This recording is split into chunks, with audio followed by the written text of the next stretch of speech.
Hey, it's me, Gerry, and we're in the beginning of January, but we are heading towards Valentine's Day. For some people it's a biggie, and for other people they totally hate it. Don't just zap away, because I have some really cool paper crafting ideas that you can use throughout the year. I just had to give my video a title, right? So let's not waste any time and get started right now. The first thing I did is I've cut a bunch of squares and I'm going to add them in my embossing folder and then run them through the machine. And then I have a nice bunch of squares with a fun pattern. Then the next thing I do is I add a piece of foam to the back so it's a bit raised. Then I have a chocolate bar and I'm going to wrap it in a piece of cardstock in the same color as the squares I just embossed. I'm going to rub over the edges of the chocolate bar so I have some nice creases, and then I'm going to tape it to close. The next thing I do is I'm going to add those embossed squares to the front of the box. Then I'm going to take a piece of aluminum foil and I'm going to wrap that around my chocolate bar. And I'm going to wrap it all around. Make sure you also do the bottom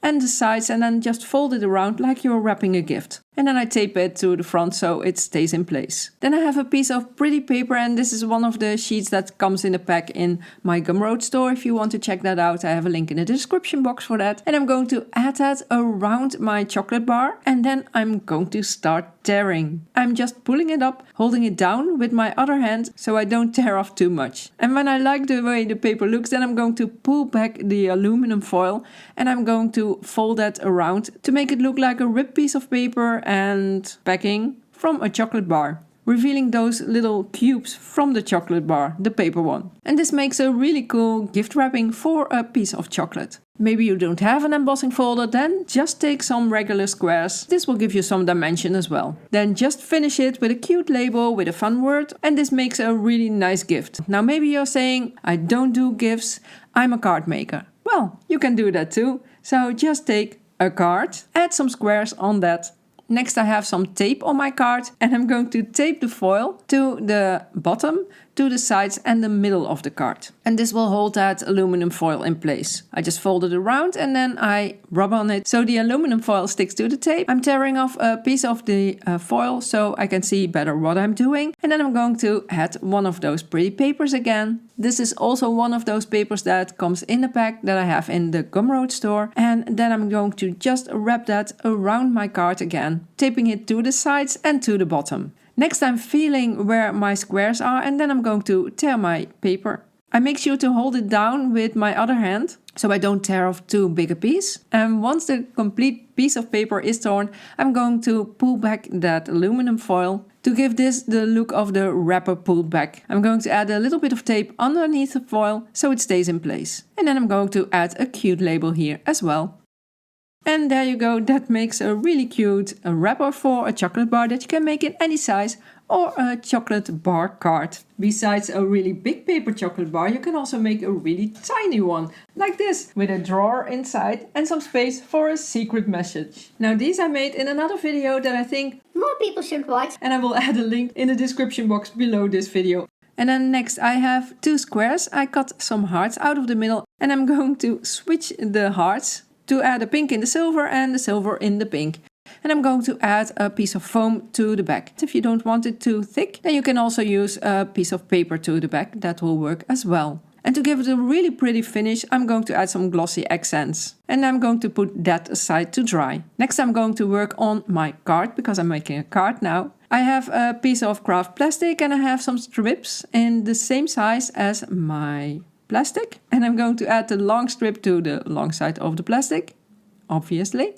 And then I'm going to add the smaller strips to the side of the plastic. And this makes a really pretty pocket. In the same color cardstock I also have a bigger piece and I'm going to make a sort of a flap. You can do this any size or any angle you want, and this makes a really cool clear envelope. So I'm going to put that aside and first work on the card. I have two card panels and I have a piece to connect those panels. And I cut that at a weird angle too. And I'm going to add that to a white piece of card.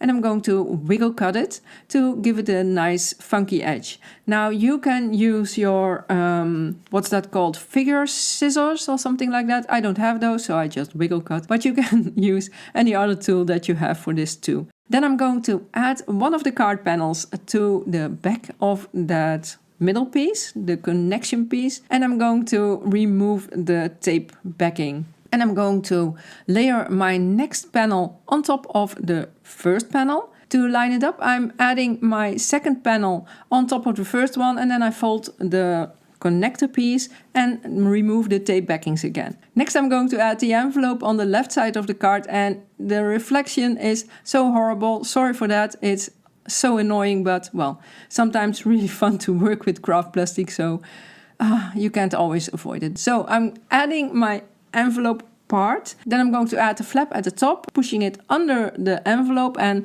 letting it fall over the clear envelope part, if that makes sense. Anyway, you see me do it, right? And then I'm pulling away the tape backing. Well, in the meantime, my pieces are dry and they are nice and glossy, and I have 10 of them. They will fit in that envelope. So before making the card, make sure to measure the squares and the size of the card so they all will fit in that envelope. And then I have a little strip that I'm going to add over the flap, and that will hold the thing in place. Then I have some really cool hand letter quotes also in my Gumroad store, and I'm going to pick one of them. I'm going to pick the pink one, and I'm going to wiggle cut that as well. And this one is going to be for the inside of my card. Next I'm going to work on the outside of the card. I have a piece of white card that's slightly smaller than my card front. And I'm going to add some lines. And these lines are a little bit bigger than the size of the squares. So the squares will fit on the spaces in between the lines.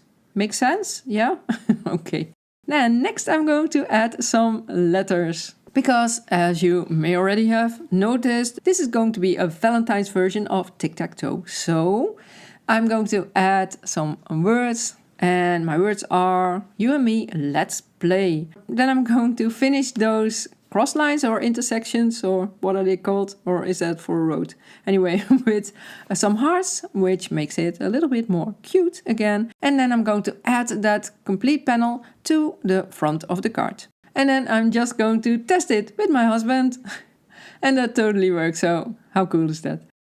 Next I have a white piece of card and I'm going to make a bit of a gift again. I make some score lines and I'm going to fold the card. And then I'm going to add some panels on the front and on the back and in the middle. And this is also one of the papers from the card pack. Then I have a notepad. I take a piece of cardstock. I'm going to fold that around the notepad to the back. Next I've added some tape to the back of the cardstock piece. And I'm going to add the cardstock to my card inside on the right side. And once that is in place, I can fit the notepad right in. Then I'm going to make a pretty cover for the notepad. Just adding some cardstock to the top and folding it around, taping it to the back as well. Next I'm going to work on the left side and I'm going to make a bit of a pocket again. And I have some space in that because my spine is quite thick. But if you want to use it more as a card, you can make the spine thinner and make the pocket more flat if you want to. And then I'm making a flap. And in the middle there's still some space for a pen. I have a strip of paper that I fold around the pen and I tape that in the middle of the spine so the pen fits inside. And on the flap I've added a little heart. For this I also have a strip as a closing. And I'm going to add that around the heart to make sure it fits and then stick it to my envelope. And because I thought it was a tiny bit boring, I'm adding a double heart on the card, as well as another heart on top of the first heart that closes the flap. And then I'm going to add some doodles to make those hearts stand out a little bit more. And I finished the front with a cute sentiment. I hope you're inspired to get creative. Drop a comment below. Because it's always fun to read your comments. And as always, make sure to keep on crafting.